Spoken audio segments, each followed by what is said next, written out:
Horror মুভির 30% মজা গল্পতে আর বাকি 70% মজা মুভিতে থাকা অরিজিনাল সাউন্ডে। আর আপনি অরিজিনাল সাউন্ড ছাড়া অন্য কারো এক্সপ্লেন দেখেছেন মানে 70% মজাই মিস করেছেন। তো চলুন মুভির 100% মজা নিতে অরিজিনাল সাউন্ড সহ প্রেজেন্ট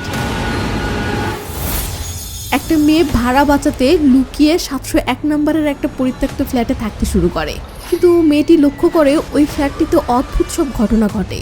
মনে হয় যেন অদৃশ্যভাবেই ওই ফ্ল্যাটটিতে একটা ফ্যামিলি বসবাস করছে এবং সেখানে একটা বাচ্চাও আছে। মেয়েটি তখন ভয় না পেয়ে বরং ওখানেই থেকে ওই ফ্ল্যাটের রহস্য খুঁজতে থাকে। আর যখন সে ওই ফ্ল্যাটের রহস্য বা ওই ঘটনাগুলোর আসল কারণ বুঝতে পারে তখন সে পুরো থ মেরে যায়। কারণ সে বুঝতে পারে এই ফ্ল্যাটের অন্ধকার দেয়ালগুলোর মাঝে লুকিয়ে থাকা অতীত সাধারণ কোনো ভূতের গল্প নয়। তো চলুন আর বকবক না করে এই হাড়হিম করা মুভিটা শুরু করি। হাই, আমি রোমানা। আপনারা আছেন হরর উইথ রোমানাতে। মুভির শুরুতে আমরা সংহুই নামের একটা মেয়েকে দেখি। সে টাকা বাঁচানোর জন্য গোপনে ইউনিট 701 নামের একটি পরিত্যক্ত ভুতুড়ে ফ্ল্যাটে থাকতে শুরু করেছে। সংহুইয়ের কলিগ হাও সংহুইকে বলে, সংহুই তুমি দয়া করে প্রতিদিন এখানে এসে থাকা বন্ধ করো। এটা ম্যানেজার লি শিনশিন জানতে পারলে প্রচন্ড রেগে যাবে, আমাদের চাকরিও যেতে পারে। কিন্তু সংহুই হাওয়ের কোনো কথা শুনছে না। হাও বলে, সংহুই তোমার কি এখানে থাকতে ভয় করছে না? সবাই বলে এটা একটা ভুতুড়ে ফ্ল্যাট। সংহুই বলে, তাহলে এটা ভাড়া দেওয়ার জন্য ক্লায়েন্ট আনতেছো কেন? হাও বলে, এজেন্ট হিসেবে আমাদের কাজ হলো ভাড়া দেওয়া, আর আমরা সেটাই তো করব।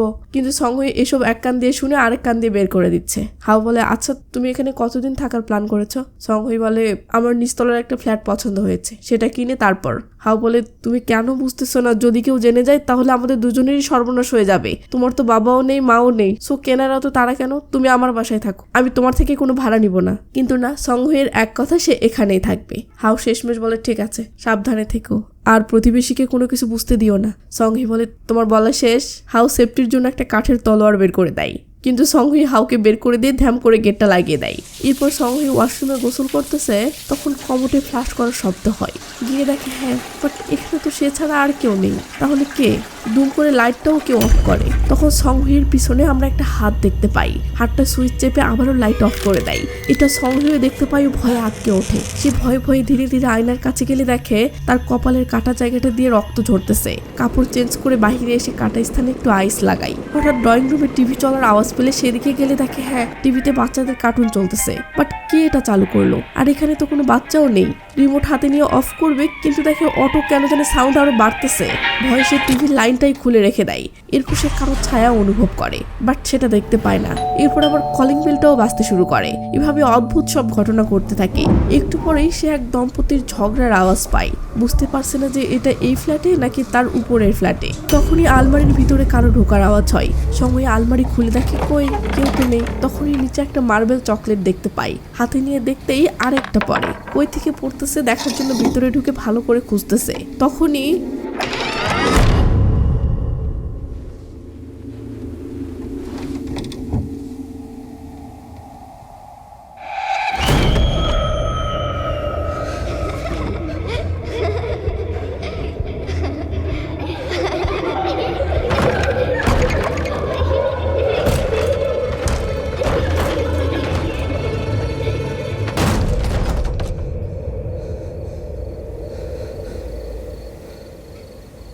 তো সংহুই রাতে ঘুমিয়ে পড়লে একটা মহিলাকে সে স্বপ্নে দেখে। সংহুই ঘুম থেকে না উঠতে হাও ফোন করে বলে, তাড়াতাড়ি এখান থেকে বের হও, ম্যানেজার লি শিনশিন ওই ফ্ল্যাটে যাচ্ছে। এটা শুনতেই সংহুই তাড়াহুড়ো করে সবকিছু লুকিয়ে ফেলতে শুরু করে।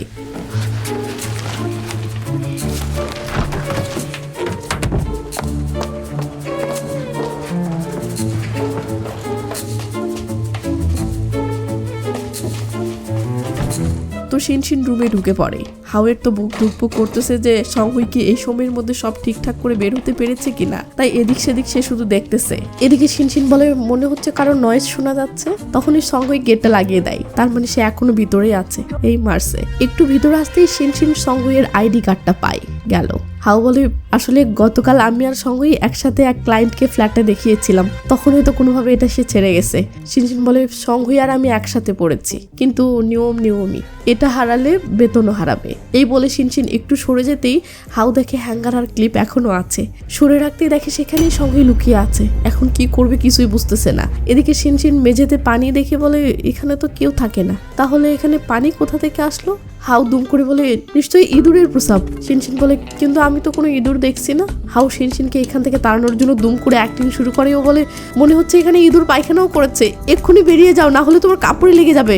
এই বলতে বলতে শিনশিনকে নিয়ে বেরিয়ে আসে। শিনশিন হাউকে বলে জানো সঙ্গইকে দেখলে আমার ওর মায়ের মরামুখের মতো লাগে। হাউ বলে না না, ও খুব ভালো মেয়ে। শিনশিন বলে ভালো? জানো ওর কপালে ওই দাগটা কিভাবে হলো? যেদিন ওর মা ঝাঁপ দিয়েছিল সেদিন থেকে।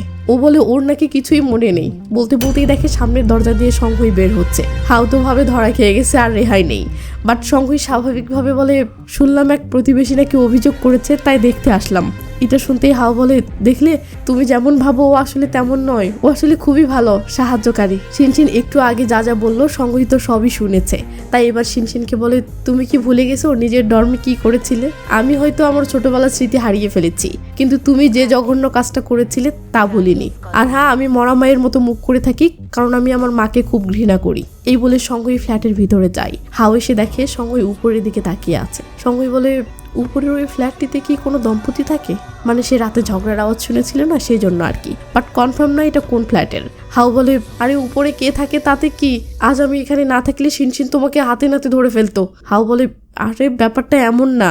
আচ্ছা তুমি এটা বলো যে গত রাতে তুমি কি করেছিলে, এত শোরগোল শোনা যাচ্ছিল কেন? সঙ্গই রাতের ওই ঘটনাগুলোর ব্যাপারে হাউকে কিছুই বলে না। হাউ বলে আমি তোমাকে শতবার বারণ করেছি তুমি এখানে থেকো না, এখানে থেকে নাকি অনেক মানুষ মারা গেছে। শোনো, আজ রাতে তুমি আমার বাসায় থাকবে, আমি সোফায় ঘুমাবো আর তুমি বিছানায়, ঠিক আছে? সঙ্গই বলে আমি তোমার মতো ভীতু নই, যতদিন না আমি টাকা জমিয়ে নিজের একটা ফ্ল্যাট কিনতে পারছি ততদিন আমি কোথাও যাব না। হাউ সেই তলোয়ারটা বের করে বলে ঠিক আছে, নিজের সেফটির কথা ভেবে এটা অন্তত নিজের কাছে রাখো। সঙ্গই আবারও হাউকে বের করে দেয়। তো একটু পর সঙ্গই ঘরে ঢুকবে, বাট দেখে একটা খাওয়া সিগারেট সিঁড়িতে পড়ে আছে।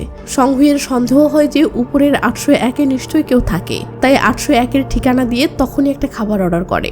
ডেলিভারি ম্যান এসে দরজায় ধাক্কায়, বাট কেউ খোলে না। ছেলেটি ফোন করে বলে ম্যাম, মনে হচ্ছে আপনি ভুল ঠিকানা দিয়েছেন, এখানে কেউ নেই। আর আমি এটা ভালো করেই জানি এই ফ্ল্যাটে কেউ থাকে না, অনেক বছর থেকে পড়ে আছে। সঙ্গই বুঝতে পারে তার মানে 801-এ কেউ থাকে না। তো রাতের বেলা সঙ্গই খাবার খাচ্ছে আর ফোনে পৃথিবীর চৌম্বক ক্ষেত্র নিয়ে একটা ভিডিও দেখতেছে। হঠাৎ সে ওয়াশরুমে পানি পড়ার শব্দ পায়, গিয়ে দেখে ট্যাপটা চালু করা, বন্ধ করে দেয়। এরপর আয়নায় দেখে তার কাঁটাটা দিয়ে আরো রক্ত বের হচ্ছে, তাই সেটা তুলে ফেলে নতুন একটা লাগায়। এরপর বাহিরে আসতে কেউ লাইটটা অফ করে। সঙ্গই অবাক হয়ে ভিতরে আসলে দেখে ট্যাপটা আবারও অন করা। বন্ধ করতেই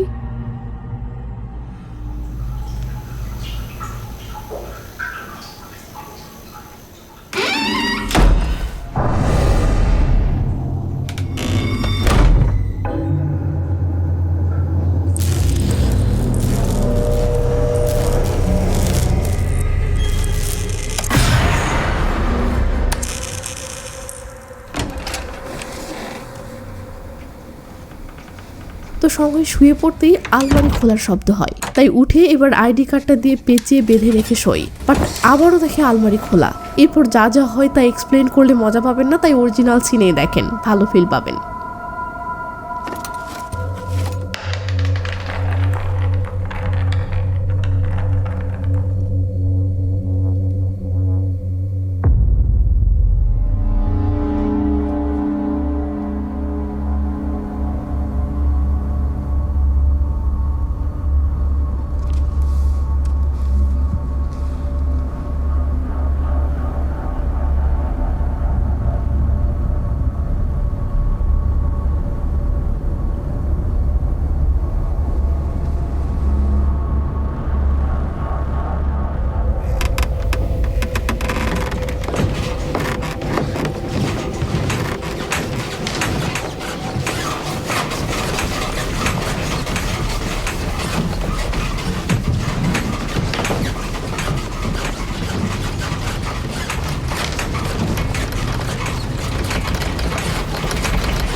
চলে আসে পরের দিন হাসপাতালে। আমরা দেখি হাও সংহের চোখে মুখে কি যেন ছিটাচ্ছে।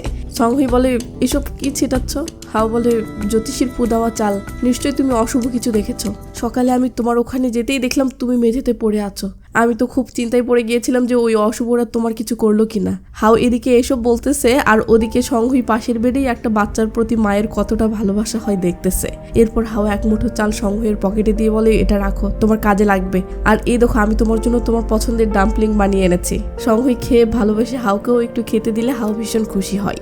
সংহিকে এভাবে দেখে রাখার জন্য হাওকে মিষ্টি করে একটা থ্যাংক ইউ বলে। হাও তো আরো খুশি। তো সংহি হাওকে বলে, জানো ছোটবেলায় আমার মা মৌরি আর মাংস দিয়ে ডাম্পলিং বানাতো, কারণ এটা আমি পছন্দ করতাম। খেলার জন্য আমাকে এক টুকরো খামির দিত, আমি সেটা দিয়ে ঘর বানাতাম।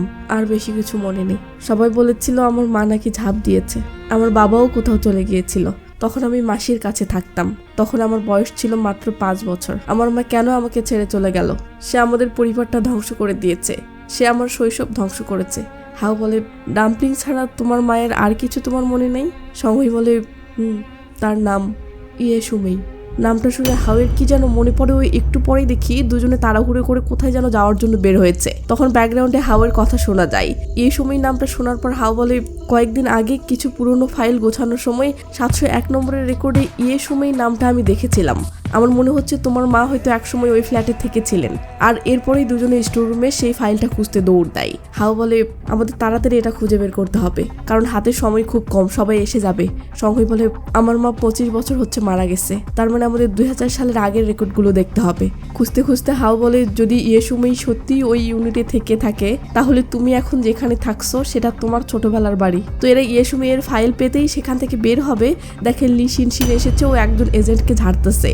হাও গলা হাসুর দিয়ে বলে, তুমি আজকে তাড়াতাড়ি এসেছো। তো হাও শিনশিনের সাথে কথা বলতে ধরে, আর এই ফাঁকে সংহি ফাইলগুলো নিয়ে বেরিয়ে যায়। বাট বের হতেই সেখানে সাজেশন বক্সের সামনে আবারও সেই সেম একটা খাওয়া সিগারেট পড়ে থাকতে দেখে ও সাজেশন বক্সটাও খোলা। বাট সংহি ওভাবে কোনো গুরুত্ব না দিয়ে ফাইলগুলো দেখার জন্য নিরিবিলি একটা জায়গায় যায়। এদিকে লি শিনশিন কেন জানি কয়েকটা ফটো সহ একটা খাম হাওকে দিয়ে বলে, এটা আজকে সাজেশন বক্সে পেলাম। ইউনিট 701 নিয়ে আবারও অভিযোগ এসেছে, কেউ নাকি ওই ফ্ল্যাটে থাকে। এটা শুনে হাও বলে, আরে ওই ভুতুরে ফ্ল্যাটে আবার কার থাকার সাহস হবে? এই বলতে বলতে ফটোগুলো বের করতেই দেখে সংহি যে সেখানে থাকে তার বেশ কয়েকটা ফটো কেউ উঠিয়েছে। গেল। হাও আমতা নামতা করে বলে, আসলে সংহি ইদানিং কিছু সমস্যায় আছে, তাই আমি ভাবলাম ওকে একটু সাহায্য করি। আর তাছাড়া ইউনিটটা এমনিতেই খালি পড়ে আছে, কেউ ভাড়া নিচ্ছে না। শিনশিন রেগে বলে, আর তাই তুমি আমার অনুমতি ছাড়াই কাউকে সেখানে থাকতে দিবে? আমি এই অভিযোগটা অনেক আগেই পেয়েছি, বাট তোমার সম্মানের খাতিরে অভিযোগটা আমি খাতাতেই রেখে দিয়েছি, কারণ তুমি একসময় আমার গুরু ছিলে। বাট ওই মা হারা শয়তান শিয়ালটাকে তুমি বেশি প্রশ্রয় দিও না। সিন সংঘের কাছে আসলে দেখি সে ফাইলে তার মাকে দেখতে পেয়ে ইমোশনাল হয়ে গেছে। যে মহিলা তার স্বপ্নে আসতো সেটাই তার মা। আজকে সংঘই সেটা বুঝতে পারলো। মায়ের চেহারাটা মনে পড়তেই সঙ্গে সঙ্গে সংঘের ছোটবেলার স্মৃতিগুলো চোখের সামনে চলে আসে। সেই সেম মার্বেল চকলেট, ডাম্পলিং বানানোর সময় মা মেয়ের খুনসুটি, খাটের উপরে লাফালাফি। বাট সমস্যা হলো ছোটবেলায় প্রায়ই তার বাবা মায়ের ঝগড়া হতো। আর যখন ঝগড়া হতো ছোট্ট সংঘই টিভির ভলিউম বাড়িয়ে দিত। সেই সময় ছোট্ট সংঘই আর কি করতো সবই তার মনে পড়তে থাকে এবং বর্তমানেও সেসব ওই ফ্ল্যাটে তার সঙ্গে ঘটতে থাকে। এসব এক্সপ্লেন করলে ভালো লাগবে না, তাই অরিজিনাল সিনেই দেখেন।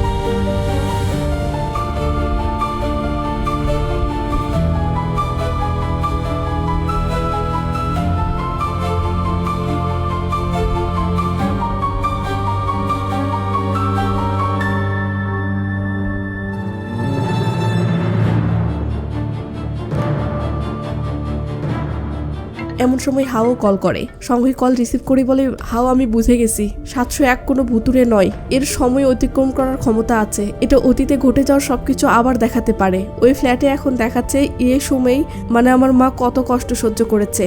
এসব শুনে হাও তো অবাক। সংঘই বলে, যদি ওই ফ্ল্যাটের সত্যি ওই রকম ক্ষমতা থাকে তাহলে আমি খুঁজে বের করতে পারবো আমার মা কেন ওখান থেকে ঝাঁপ দিয়েছিল। আমার ওই স্মৃতিটা দরকার, ওটা আমাকে দেখতে হবে। হাও এটা শুনে বলে, সংঘই যাই হোক না কেন তুমি ওই ফ্ল্যাটে আর যেও না। বাট সংঘই শোনে না, ফ্ল্যাটে চলে যায়। এরপর ফ্ল্যাটে ঢুকে মায়ের নাম ধরে ডাকতে থাকে। তখন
তো মিররে ইয়েসুমি সংঘকে দেখা দেয়।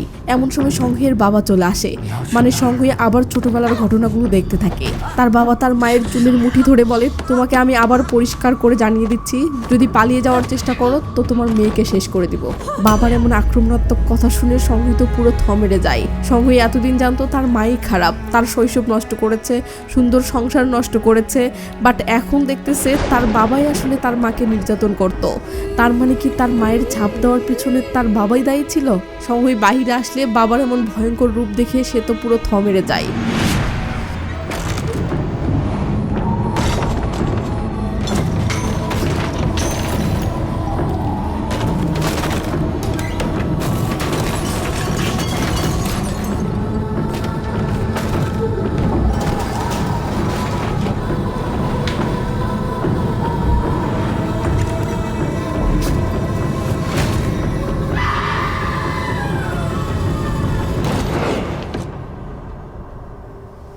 তো সংঘই রুমে আসলে দেখে ছোট্ট সংঘই ঘুমাচ্ছে।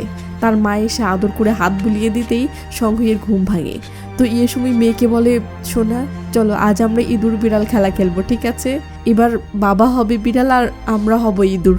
এরপর ছড়ার মতো বলতে থাকে, ছোট্ট ইঁদুর লুকিয়ে পড়ো, একদম চুপ, কোনো শব্দ করবে না। যখন বিপদ আসবে বড় খেলা শুরু হবে। তো ইয়েসুমি বুদ্ধি খাটিয়ে মেয়েকে খেলার মাধ্যমে লুকিয়ে রাখতেছে, কারণ সে জানে আজকে সংঘের বাবা তাকে অনেক মারধর করতে পারে। তাই মেয়েকে খেলার কথা বলে দরজা লক করে দিয়ে বাহিরে যায়। আর তারপরেই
নিজের চোখে বাবার হাতে মায়ের এমন জঘন্য মৃত্যু দেখে সঙ্গের চোখ দিয়ে ঝরঝর করে পানি পড়তেছে। সে ওই জানালার কাছে এসে পুরো ইমোশনাল হয়ে যায়। রাগ করে বলে ওঠে, আমি তোমাকে ছাড়বো না সং ইয়াও জং। তখনই সেখানে তার বাবা চলে আসে ও বলে ওঠে, আমি অনেক খুশি হলাম যে তোমার এখনো তোমার বাবার নাম মনে আছে। হ্যাঁ, এই লোকটাই সংঘের বাবা। সংঘ রেগে গিয়ে বলে, পশুর নাম সহজেই সবার মনে থাকে। তার বাবা বলে, সবটাই তোমার মায়ের দোষ ছিল, আমার কথা শুনতো না, সবার সামনে আমাকে লজ্জা দিত, তার তো উচিত শিক্ষাই পাওয়া উচিত। সংহিত সব কিছু নিজের চোখেই দেখলো, তাই বলে তোমাকে আর কিছু বলতে হবে না, সব আমি নিজের চোখেই দেখেছি, আমি এক্ষুনি পুলিশের কাছে যাচ্ছি। এই বলে যেতে থাকলে সে সংঘের গলায় চাকু ধরে। সংঘী বলে, তুমি ফ্ল্যাটটার সম্পর্কে আগে থেকেই জানতে, তাই না? তার বাবা বলে, হ্যাঁ, আর এই জন্য তোমার এখানে থাকা আটকাতে আমি অনেক চেষ্টা করেছি। এটাকে আমি ভূতের ফ্ল্যাট বানিয়েছি যেন এখানে কেউ না ওঠে, বাট শেষমেশ তুমিই থাকতে শুরু করলে আর সব কিছু বুঝতে পারলে। তোমার এখন পাখা গজিয়েছে, বাবার বিরুদ্ধে গিয়ে দাঁড়াচ্ছ। দাঁড়াও, তোমার মায়ের মতো তোমারও একটা ব্যবস্থা করতেছি। এই বলতে বলতে জানালার কাছে নিয়ে আসে। তখন সংঘী দুম করে পকেট থেকে হাওয়ের দেওয়ার চালগুলো হাতে নিয়েই বাবার চোখে মুখে ধ্যাম করে মেরে দিয়ে যেতে থাকে। বাট তার বাবা আবার আটকায় ধ্যাম করে ফেলে দিয়ে গলায় চাকু ধরে বলে, তুমি বাবার বিরুদ্ধে যাও, এত বড় সাহস? সংঘী রেগে বলে, তুমি একটা খুনি, তুমি নিজের বউকে মেরেছ, তুমি আমার বাবা হওয়ার যোগ্য নও, তুমি একটা কাপুরুষ। তার বাবা রেগে বেগে বলে, তুমি তোমার মায়ের মতোই, তাই তোমাকেও বেঁচে রাখা যাবে না। এই বলে মারতে ধরতেই সংঘীও একটা টব হাতে নিয়ে তার বাবার মাথায় ধ্যাম করে একটা বাড়ি মারে। তখন সেখানে হাওয়া চলে আসে। এরপর কি হয় অরিজিনাল সিনেই দেখুন।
তো এই সময় তার মেয়েকে বাঁচাতে এবার সংঘের বাবাকে নিয়ে আরও একবার ঝাঁপ দেয়। মৃত্যুর পরেও মায়ের এমন ভালোবাসায় সংঘই পুরো ইমোশনাল হয়ে যায়। চিন্টুল আসে বেশ কিছুদিন পর। আমরা দেখি সংঘই এই ফ্ল্যাটটাই কিনে নিয়েছে এবং ফ্ল্যাটটা নতুন করে সংস্কার করার প্ল্যান করেছে। কিন্তু এই ভূতের ফ্ল্যাটে সংঘই থাকবে, আবার যদি কিছু হয়ে যায় এটা ভেবে হাউ ভয় পাচ্ছে। সংঘই বলে, আর কিচ্ছু হবে না, সব কিছু শেষ, আর এটা আমার ছোটবেলার বাড়ি, আমার নিজের বাড়ি, আর আমি এখানে একা না, আমার সাথে আমার মা আছে। এই বলে বেলকুনিতে আসলে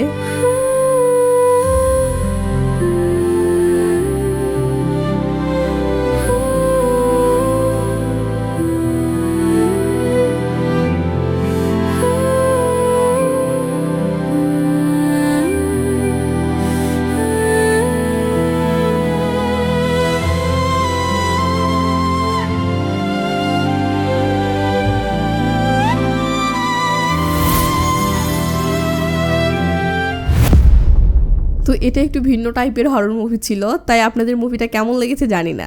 ভালো লাগলে কষ্ট করে একটু কমেন্ট করে জানেন, তাহলে আমারও ভালো লাগবে। আর অসুস্থতার কারণে এবারের ভিডিও বানাতে একটু লেট হলো, তবে পরের ভিডিও খুব ফাস্ট আপলোড করার চেষ্টা করতেছি ইনশাআল্লাহ। তো ভালো থাকবেন, নিজের খেয়াল রাখবেন, টেক কেয়ার, বাই বাই।